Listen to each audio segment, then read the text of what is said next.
Newsfirst Newsline with Faraz Shaukatali. Good morning and a very warm welcome to Newsline, live from the Newsfirst studios in Dawson Street in Colombo. And my guest this morning is that eminent legal personality, former ambassador to a host of countries in Europe, including Italy and the Vatican, Mr. Hemanta Walanakulasuriya. Good morning to you. Good morning, sir. Good morning. How many times did you meet the Pope? I met about 4 or 5 times, and twice or thrice with the President, Mahendra Rajapaksa, and twice to canvass him not to issue a statement in favor of the LTT, which he did. I see. Wonderful. Now, Hemanta, if we look at the news, we have over here in the island today, we have one headline that says that the Sri Lanka Freedom Party Central Committee is opposing a second term for Mahendran. Mahendran being obviously the governor of the central bank, Arjuna Mahendran, who is involved in some form of controversy. And then we have another statement, same paper, same page. UNP confident Mahendran won't be denied a second term. Yeah. Is there somebody or is there a bit of vacillation going on? Yeah, I believe I cannot understand the position taken by our Prime Minister, Mr. Ranil Wickremesinghe, who came, canvassed, and we all supported him on the basis of he was one of the most honorable, honest politicians that Sri Lanka has produced for the last few years. Now, there is a serious allegation against Mr. Mahendran about this huge bond scam. They say the biggest scam ever. Now, whether that's a scam or whether that is some manipulation or whether that is some other, whether it's some ingenious method of making money, I do not know. So now, when there is so many complaints made against him on public media, social media, I believe instead of appointing a committee of UNP lawyers, Mr. Wickremesinghe should have immediately, if he has man who believes in good governance, rule of law, should immediately direct this the FCID. Of his own creation, and requested them to make a very independent investigation in order to ensure that FCID understand this very involved scam, where even I still cannot understand how this money was. It's rather intricate. It's rather intricate because it needs a very deep study. Then they should have told them to appoint another person from the television department. There are very competent officers in the department to oversee the supervision. Then Mr. Mahendran would come out clean, or Mr. Mahendran would be found guilty. Then they would have to charge him. Then the entire question of the legality of his appointment as a Singaporean citizen, then also the question whether there was actually we lost millions of rupees as claimed by Bandura Gurunathan and others, or whether it's a notional loss. Yes, whether these rumors, libel, slander without any basic foundation. But we will know only then. But Hemant, is it more than legal? Isn't it? Is it not a case where it's a breakdown of the good governance upon which I believe so. If this what they claim, but what the media claim, but you have said on several times on the television, I've listened to very carefully, that is true definitely. There's a thing, the rule in this country called not done. It should have not been done. So the whole basis of good governance is based upon of good people running this country for the betterment of the people without any hidden agendas. It should be professional. So therefore, if there is allegation, he must come forward and then he must explain. He must on his own ask for independent investigation. Now what happened in the court? The chairman of the COPE has sent some notices to the central bank. Central bank says, no, we are not. We cannot send these papers. If you want, you come and inspect the paper. No, this is very, very wrong. Last time when this happened, the people in the central bank did send the papers. Now, why is he refusing? So there's a whole question mark. And why the Central Committee of the SLFP, the president is the chairman. Why are they opposed to this Arun Mahendra? And why the UNP trying to support a person whose credibility has been completely lost in this country? Every day there's a news item about how we purchased this, how we purchased that, and shareholders our money, and people are, and he's accountable. The law, the lawyers, the 3-member committee appointed initially to look into this matter in the wake of serious concern. What are these lawyers? All members of the UNP, members of the UNP legal committee, and they are reasonable. There's another lawyer also, committed to the UNP, who's the chairman of the bank that gave a facility to this particular company, Perpetual, without so much as a how do you do. And it was vast sums of money. Matters. I don't want to comment on what basis the law, Mr. Ronald Pereira did give this facility. I don't want to comment. I do not know. He must be having good reason. I know him. He's a very honorable man. But then, he must have been pressurized by another person. No, this must be investigated.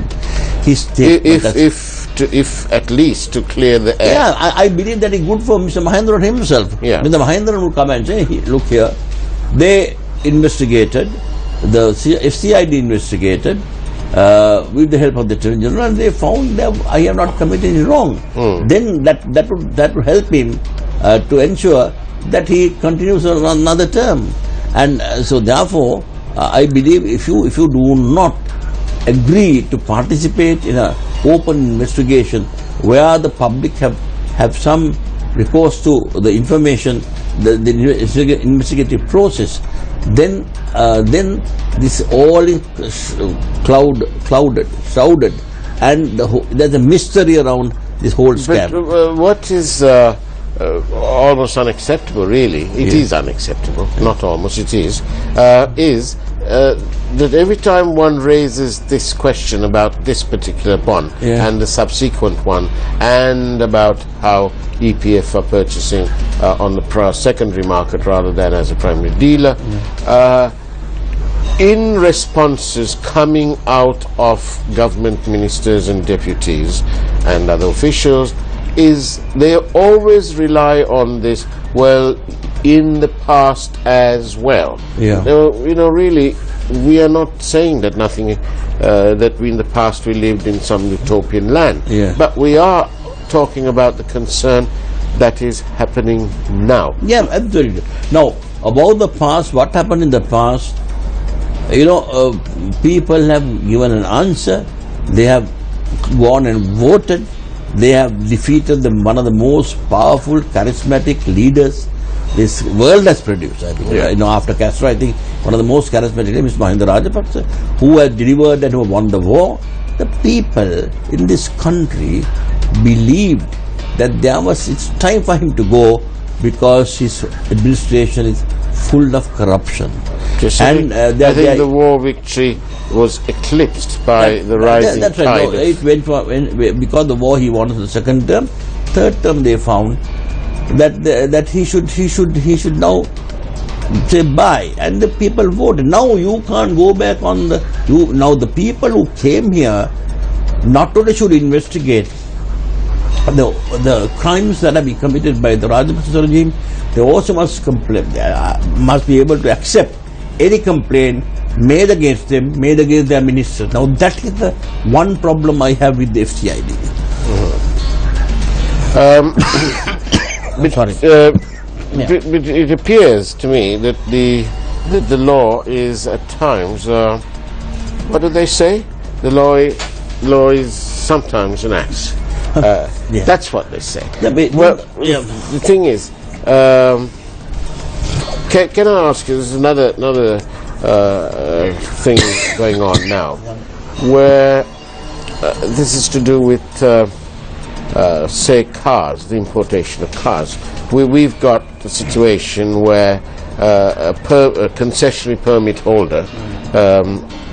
We don't agree that they should be given concessionary permits, but anyway, the concessionary permit holders imported a vehicle through an agent, and the agent sold this on, and that middle person sold it on to now the registered keeper. The customs now find out that it's been underdeclared.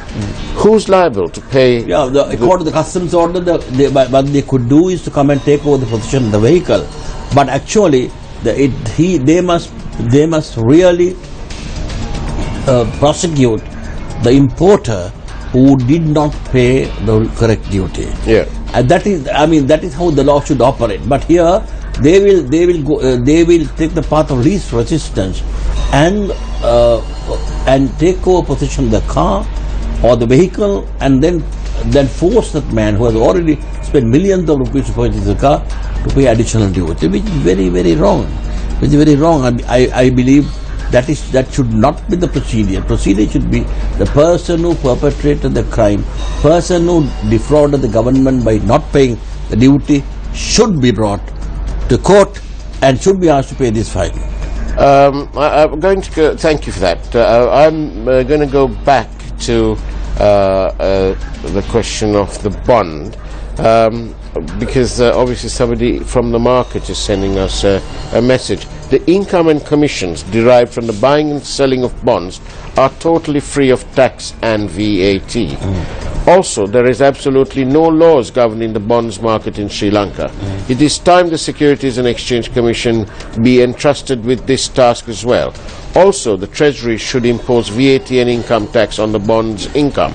This is probably the same strategy adopted where a quarter bottle of arak, the same bond company owns this distillery, is 270 rupees and a bottle of beer costs 320 rupees. Selective treatment for some. Shall we discuss that after the break? Because you can prepare your response then to that and enlighten the public. Stay tuned to Newsline. We're going for a short break. Don't go away. This is Newsline. Welcome back. Thank you for tuning in to Newsline. Our guest this morning is Mr. Hemantha Warnakulasuriya, former ambassador and eminent legal personality. I believe for us, now this situation has arisen because there are no laws. Yes. Talk about the bonds now. Yeah, about the bonds. There are no laws governing this issue of bonds. Now, this is very, very important. We have elected parliament members to go to parliament in order to bring new laws so that any lacunas could be filled. Any new laws can bring the various new things that are happening in the country. Now, the bonds and the scam and the manner in which the VAT has been imposed, VAT is exempted, all those could be brought in by legislation. So I think very, very unfair for a person who pays a bottle of beer or a bottle of arak to pay VAT, and every time you go to a restaurant you pay a huge bill on VAT. But no, nothing on. But I think we have Sri Lanka is unique in more ways than one. Yeah. Because I think, and I stand to be corrected, but I think Sri Lanka is the only country in the world where hard liquor is actually cheaper than beer. I don't know. It's not that. But my question really is about the the inequitable status. Yeah. Why should this bond thing is serious business? That's right. So if it's serious business, why not tax? The government has not taken this seriously. Government has become a part and parcel of the bond scam. When you have a person who's accused by their own government, their own members of branch of the government of the SLFP, that he should not remain there. Why the UNP trying to ensure his perpetuity? What is the reason for that? What is the UNP responsible for this scam? Have they benefited from this scam? People are questioning the integrity of the leaders of the UNP. So therefore, that is the reason. If you want to perpetrate a crime, and if you are the person who would draft laws, you will ensure that you will not be hounded before court, because you become a perpetrator, you become a partner of this organization. Hemant, within all this, don't you get the feeling that the people are being, to put it mildly, stuffed? Yeah, people every day. The amount of hope, aspiration this government created in the minds of the people made them to change their whole attitude and vote for this government. And now they feel they are in a worse position than they were. And unfortunately, they feel that all their complaints, all their votes, their vote has gone a waste, because again the politicians are people without a conscience, and they would only trying to arrest, prosecute the previous member, the previous regime. They must do that, but they will always they'll always pretend that nothing has happened. Now we know there are ministers, there are former ministers of the former government who have been accused of serious crimes, but he crossed over, but he never got into any cabinet portfolio. No investigations are against him. Now, is that correct? How can that happen? How can a person who have been accused of various crimes being absolved from any investigation because he is now in the good books of the government? The point is that we are having a situation where perhaps the governor of the central bank and his son-in-law get investigated, and will be probably allowed to go scot-free, for a lack of an equitable and balanced situation in the country. But this brings us back to another point. Today is the official launch of the Newsfirst Sirasa Shakti TV1 program, Think Again, which is a door-to-door campaign, a door-to-door march to find out whether the people are satisfied with the representatives that they've elected. Are they accountable? Are they responsible? Are they delivering upon the promises they made to you? And we hope to find that out from Point Pedro to Dondra, from the east to the west to the hills of Kandy and Norelia and so on. We will be doing our door-to-door campaign. It's a follow-up to the door-to-door campaign that we did, in which we discovered and uncovered the forgotten people and the abject poverty that is rampant in our country. And so this program hopes to be able to find out from the people how they're doing, whether they are satisfied or not. There are NGOs who cry about the elephants being taken in procession. But you, as an ambassador, I know how many children are malnourished in this country. They go to school, walk the distance, faint because there is no meal. And we as ambassadors appear before the Food and Agriculture Organization, plead and say that certain percentage of our population is malnourished, they don't have a proper education, they don't have proper meal, so please give us money to feed them. The abject poverty that looms large in the in the periphery, in the villages, is not known to the politicians. It is a very important thing that citizens did. That the program where they went to the villages and found that how people suffer. Now, all the statistics that are given to us as a Methodist to be presented in a forum where they would in turn help you with money is shocking. It's shocking, because we could talk of infant mortality, we talk of various other health benefits, but we do not talk of the children suffering from malnutrition. But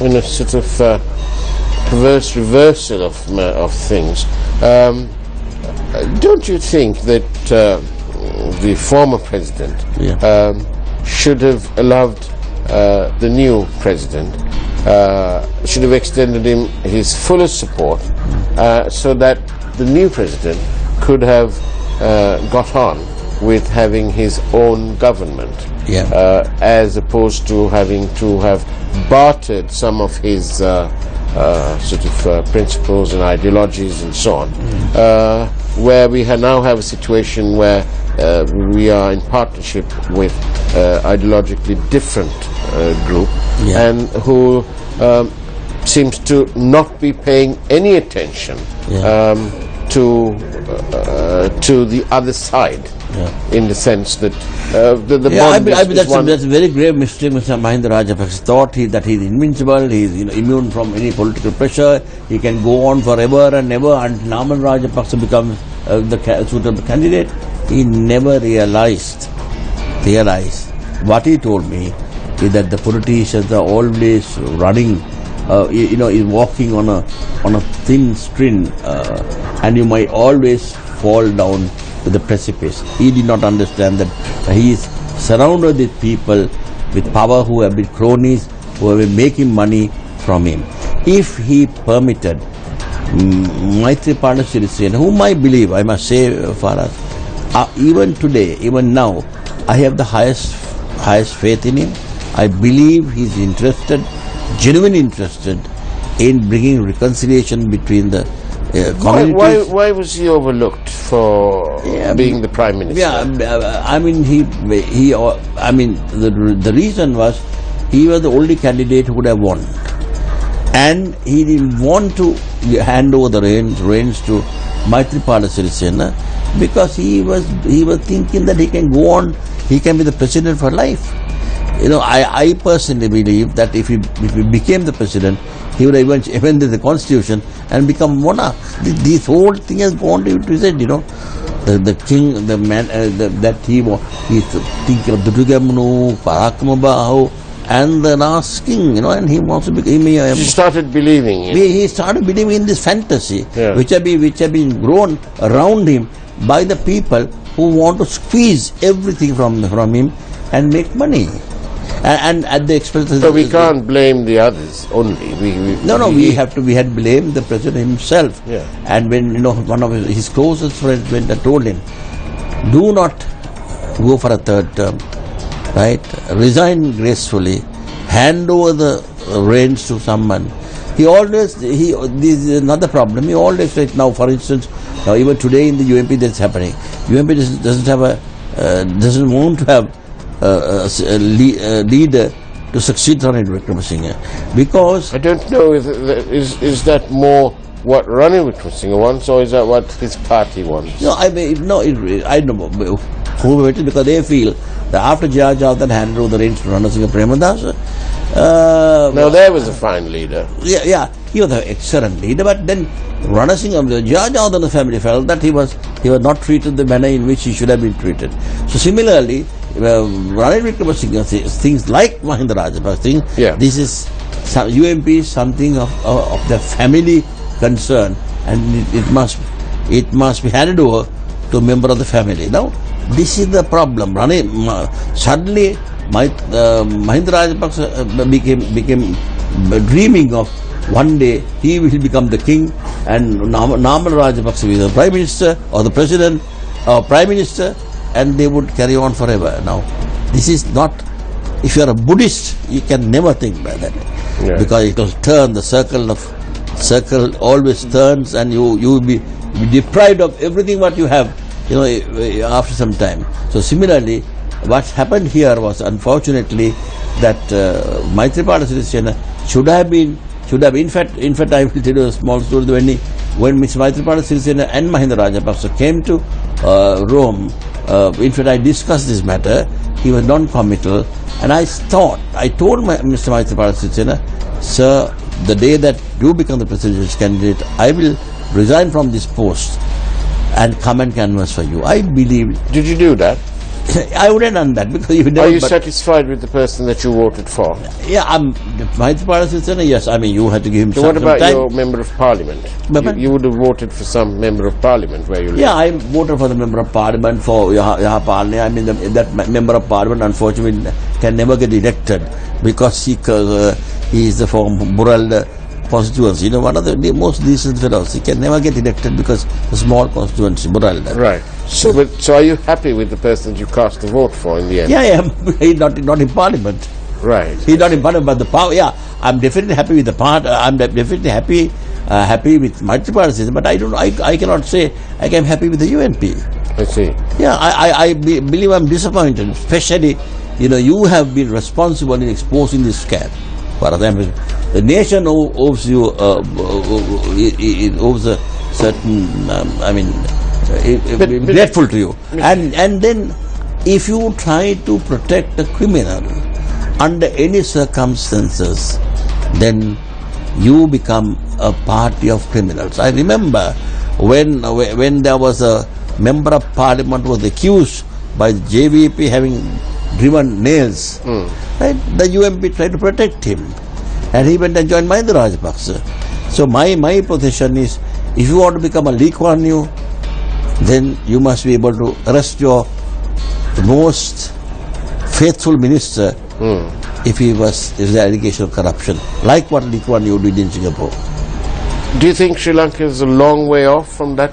Very well. I mean, this can never happen. Now, just imagine the FCID, we're talking the FCID, have they ever entertained any complaint? They may have entertained. Are they investigating any complaints against the present regime? If they there is a talk all over that this regime is equally as corrupt as the former regime. There are names of ministers being bandied about and said that had to give 50 million, 5 million, 3 million, and what happens? Nothing happens. So therefore, this country, the bane of this country is corruption. If you cannot remove that, the cancer will eat the human body and become a cadaver. The straight-talking Hemanta Warnakulasuriya. Thank you very much for being on Newsline. Thank you, Faraz. And thank you for watching Newsline. It's fine to celebrate success, but it's more important to heed the lessons of failure. On that note, on the day that the Think Again campaign starts, we wish you a great day ahead. Take care and God bless.